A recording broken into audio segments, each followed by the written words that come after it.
si penerimanya.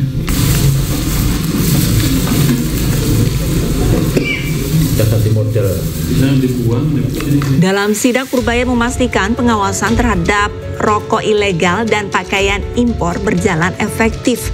Purbaya juga memeriksa kontainer berisi pakaian bekas yang berhasil diamankan petugas Bea dan Cukai. Dari hasil sidak kali ini tidak hanya pakaian bekas, namun juga ditemukan pakaian baru koleksi lama dari luar negeri.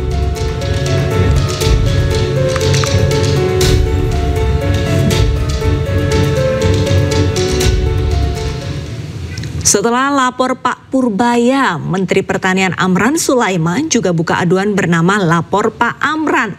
Melalui kanal ini, masyarakat dapat melaporkan berbagai masalah krusial di sektor pertanian dengan identitas pelapor dijaga kerahasiaannya.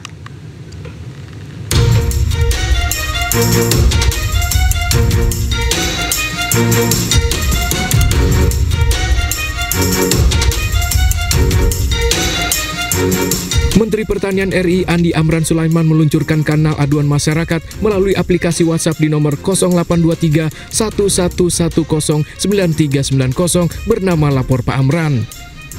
Layanan ini dibuka sebagai saluran bagi masyarakat, khususnya petani, untuk melaporkan berbagai masalah krusial di sektor pertanian. Laporan masyarakat tersebut diantaranya: 1. Kelangkaan atau penyelewengan pupuk.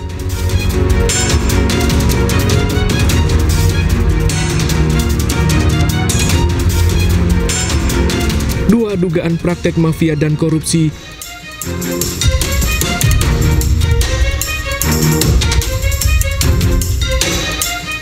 3. Masalah terkait traktor dan alat pertanian.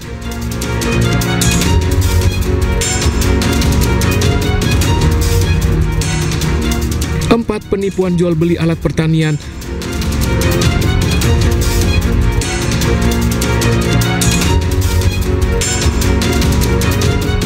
5. Pupuk palsu.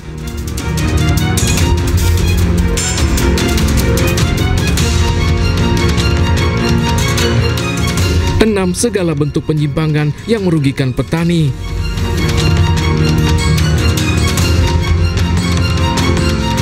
Sebelumnya, Menq RI Purbaya Yudi Sadewa telah meluncurkan layanan pengaduan bernama Lapor Pak Purbaya. Layanan tersebut guna menampung keluhan atau kendala masyarakat terkait bea cukai dan pajak. Ketua Umum Relawan Projo Budi Aris Setiadi mengaku ingin bergabung dengan Partai Gerindra yang dipimpin Presiden Prabowo Subianto. Ia berkomitmen memperkuat dan mendukung agenda-agenda politik Presiden Prabowo.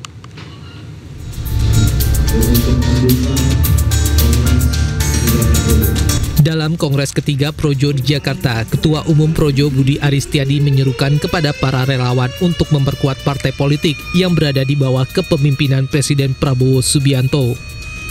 Kita berharap bisa memperkuat agenda politik Pak Prabowo agar kepemimpinan Prabowo bisa lebih kuat, lebih solid, dan karena itu kita akan memperkuat seluruh agenda politik Presiden dengan memperkuat partai politik pimpinan Presiden. Usai memberi sambutan dalam Kongres, Budi Ari pun menyebut bahwa partai yang dimaksud adalah Partai Gerindra. Kami bertekad untuk memperkuat partai yang dipimpin oleh Presiden Prabowo. Ya.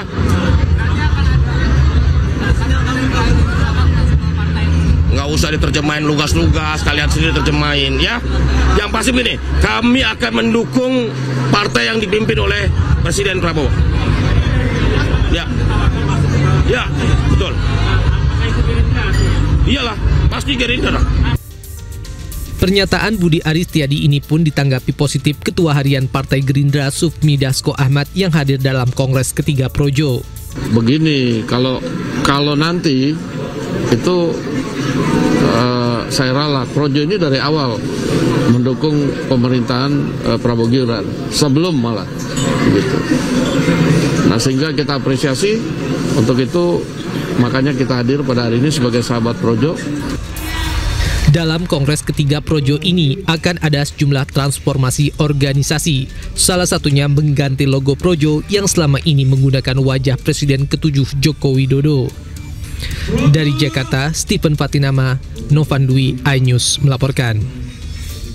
Sementara itu dalam waktu dekat Polda Metro Jaya akan menggelar perkara kasus tudingan ijazah palsu Presiden ke-7 Republik Indonesia Joko Widodo. Kasus tudingan ijazah palsu Presiden ke-7 Joko Widodo terus berlanjut. Polda Metro Jaya menyebut penyidikan masih berlangsung sesuai standar operasional prosedur atau SOP dan dilakukan secara hati-hati. Penyidik juga terus berkoordinasi dengan jaksa penuntut umum. Hingga kini sebanyak 117 saksi dan 11 terlapor sudah dimintakan keterangan. Dan dalam waktu dekat polisi akan melaksanakan gelar perkara. Penyidik telah melakukan pemeriksaan terhadap 4 korban atau pelapor, kemudian 117 saksi, kemudian ada 11 terlapor yang sudah juga diperiksa sebagai saksi di tahap penyidikan, kemudian ada 1 terlapor inisial ES itu belum dilakukan pemeriksaan sebagai saksi karena sudah dikirimkan panggilan 2 kali, telah diterima oleh keluarga dan pengacara terlapor, namun tidak hadir dengan alasan sedang sakit keras. Maka dalam waktu dekat juga akan dilaksanakan ekspos atau gelar perkara antara penyidik Subdit Kamnet dengan rekan-rekan dari Jaksa Penuntut Umum di Kejati DKI, ya. MRC Peduli dan MRC Tourism bersama Yayasan Indonesia Setara serta Innotech Foundation menggelar program Desa Emas untuk menaikkan kelas para pelaku UMKM di kawasan ekonomi khusus MNC Lido City Bogor, Jawa Barat.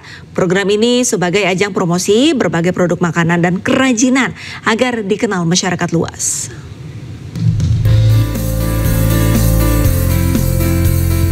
36 pelaku UMKM dari 15 desa yang berada di kawasan ekonomi khusus KEKMN Lido City mengikuti seleksi pengembangan usaha program Desa Emas setelah mengikuti rangkaian pelatihan. Melalui program ini, para pelaku UMKM diuji kemampuannya dalam mempresentasikan berbagai produk unggulan, mulai dari produk makanan hingga produk kerajinan untuk dipromosikan ke pasar domestik maupun pasar mancanegara. Nantinya para peserta akan mengikuti ajang Demo Day Business Matching di Agrinext Expo pada bulan November mendatang. Saya tahu nih betapa pentingnya pitching untuk perusahaan kita, karena di mana pitching itu kita bisa menjelaskan produk kita, keunggulannya apa, terus pasarnya seperti apa, dan kebutuhannya apa, dan itu berpengaruh sekali untuk usaha kita dan membantu juga untuk income kita. Yang jelas menambah wawasan kami, terutama di pemasaran, kita lebih dikenal luas oleh masyarakat. Kami produksi cabai segar dan juga cabai olahan. Alhamdulillah dengan ikut pelatihan ini dapat dikenal lebih luas dan juga menambah pengalaman. Program Pro UMKM ini juga mendapatkan apresiasi dari pemerintah Kabupaten Bogor dalam memberikan ilmu baru bagi para pelaku UMKM. Sangat berterima kasih untuk kegiatan seperti ini, dan alhamdulillah tiba-tiba kami diundang untuk menjadi untuk penjurian. Itu kami juga luar biasa, ini kaget dengan acara seperti ini.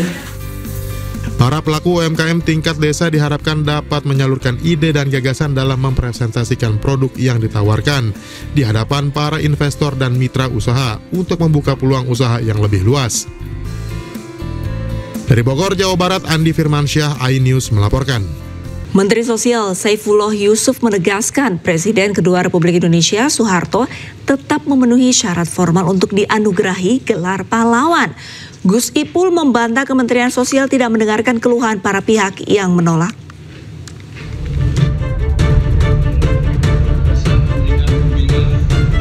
Menteri Sosial Saifullah Yusuf atau akrab disapa Gus Ipul merespon penolakan yang disuarakan sejumlah unsur masyarakat terhadap wacana penetapan Presiden kedua Republik Indonesia Soeharto sebagai pahlawan nasional.